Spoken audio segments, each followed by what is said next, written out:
Assalamualaikum warahmatullahi wabarakatuh. Baiklah, perkenalkan, nama saya Agus dengan NIM 1062300055.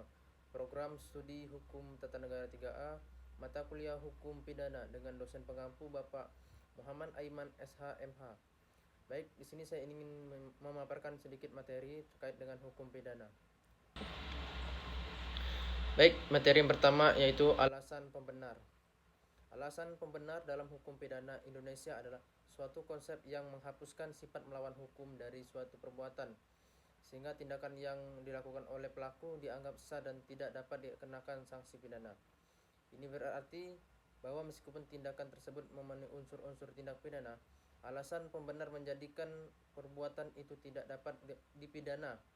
Alasan pembenar atau Rechtsverweigerungsgrund bersifat menghapuskan sifat melawan hukum dan perbuatan yang di dalam KUHP dinyatakan sebagai dilarang.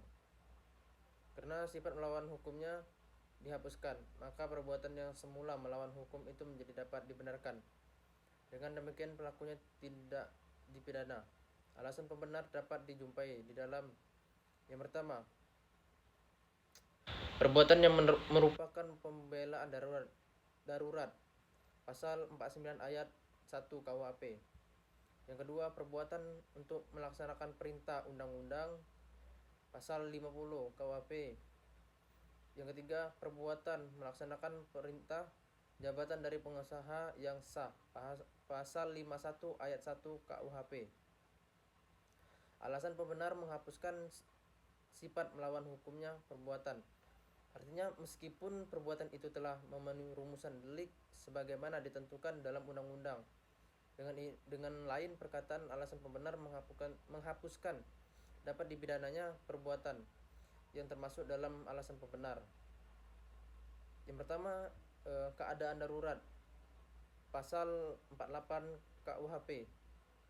Yang kedua, pembelaan terpaksa pasal 49 ayat 1 KUHP. Yang ketiga, menjalankan peraturan perundang-undangan pasal 50 KUHP. Yang keempat, menjalankan perintah jabatan yang sah pasal 51 ayat 1 KUHP. Baik, materi selanjutnya, alasan pemaaf. Alasan pemaaf yaitu alasan yang menghapuskan kesalahan pelaku. Perbuatan yang dilakukan oleh pelaku tindak pidana tetap bersifat melawan hukum, jadi tetap merupakan perbuatan pidana, tetapi dia tidak diberi sanksi pidana. Alasan pemaaf menyangkut pribadi si pelaku, dalam arti bahwa orang ini tidak dapat dicela. Dengan perkataan lain, ia tidak bersalah atau tidak dapat dipertanggungjawabkan. Meskipun perbuatannya bersifat melawan hukum, jadi di sini ada alasan yang menghapuskan kesalahan si pelaku, sehingga tidak mungkin pemidanaan. Menurut buku Asas-Asas Hukum Pidana karya Ahmad Soimadi Pradja, ia menjelaskan yang dimaksud dengan alasan pemaaf adalah penghapusan kesalahan atau perbuatan melawan hukum yang membuat pelaku perbuatan tersebut tidak dapat dipidana. Perbuatan yang dilakukan oleh orang yang tidak mampu bertanggung jawab. Alasan ini diatur dalam pasal 44 KUHP, yakni 1. Barang siapa melakukan perbuatan yang tidak dapat dipertanggungjawabkan kepadanya karena jiwanya cacat dalam pertumbuhan atau terganggu karena penyakit, tidak dipidana. 2. Jika ternyata perbuatan itu tidak dapat dipertanggungjawabkan kepada pelakunya karena pertumbuhan jiwanya cacat atau terganggu karena penyakit, maka hakim dapat memerintahkan supaya orang itu dimasukkan ke rumah sakit jiwa paling lama 1 tahun. Ketiga, ketentuan dalam ayat 2 hanya berlaku bagi Mahkamah Agung, Pengadilan Petinggi, dan Pengadilan Negeri. Baik, materi selanjutnya itu penghapusan penuntutan. Penghapusan penuntutan adalah kondisi tertentu yang menyebabkan pelaku tindak pidana tidak dapat dituntut oleh jaksa penuntut umum. Hal ini berbeda dengan alasan pembenar atau pemaaf yang lebih berkaitan dengan justifikasi tindakan pelaku. Menurut pasal 1 ayat 7 KUHP, penuntutan adalah tindakan untuk melimpahkan perkara pidana ke pengadilan negeri yang berwenang.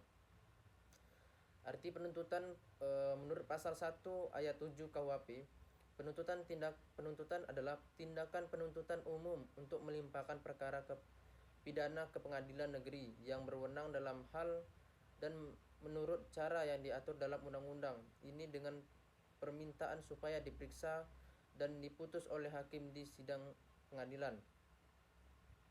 Sedangkan arti dari alasan penghapusan penuntutan adalah keadaan-keadaan tertentu yang dapat menyebabkan seseorang pelaku tindak pidana tidak dapat dituntut oleh jaksa penuntut umum, disebut dengan alasan penghapusan penuntutan, atau dasar-dasar yang menghilangkan penuntutan. Dalam hal ini masalah bukan pada alasan pembenar atau pemaaf. Alasan penghapusan penuntutan diatur dalam berbagai pasal dalam KUHP dan KUHAF. Berikut adalah beberapa alasan utama. Yang pertama, ketidakmampuan bertanggung jawab.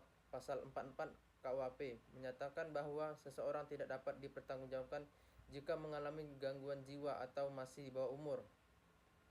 Yang kedua, daya paksa atau overmatch. Pasal 48 KUHP menyebutkan bahwa tindakan yang dilakukan di bawah pengaruh daya paksa tidak dapat dihukum. 3. Pembelaan terpaksa. Menurut pasal 49 KUHP, jika seseorang melakukan tindakan untuk membela diri dari serangan, maka ia tidak dapat dihukum. Yang keempat, perintah undang-undang. Pasal 50 KUHP menyatakan bahwa tindakan yang dilakukan berdasarkan perintah undang-undang juga tidak dapat dipidanakan. Proses penghapusan penuntutan dalam hukum pidana di Indonesia melibatkan beberapa langkah dan prosedur yang jelas. Yang pertama, identifikasi alasan penghapusan penuntutan. Penghapusan penuntutan dapat terjadi karena beberapa alasan yang diatur dalam KUHP, antara lain ketidakmampuan bertanggung jawab, daya paksa, pembelaan diri, perintah undang-undang. Yang kedua, prosedur penghentian penuntutan. Setelah alasan penghapusan penuntutan teridentifikasi, langkah-langkah berikut diambil. Yang pertama, penyidikan. Penyidik melakukan penyidikan dan mengumpulkan bukti-bukti yang diperlukan. Setelah penyidikan selesai, penyidik menyerahkan berkas perkara kepada jaksa penuntut umum sesuai pasal 110 ayat 1 KUHP. Selanjutnya, penelitian berkas perkara oleh jaksa. Jaksa penuntut umum mempelajari berkas perkara dalam waktu 7 hari setelah menerima berkas tersebut. Pasal 138 ayat 1 KUHP. Pada tahap ini, jaksa juga mempertimbangkan apakah ada alasan untuk menghentikan penuntutan berdasarkan keadilan restoratif. Selanjutnya, penghentian penuntutan berdasarkan keadilan restoratif. Jika pelaku memenuhi syarat tertentu untuk keadilan restoratif, prosesnya sesuai berikut. Yang pertama, kesepakatan damai. Yang kedua, permintaan persetujuan.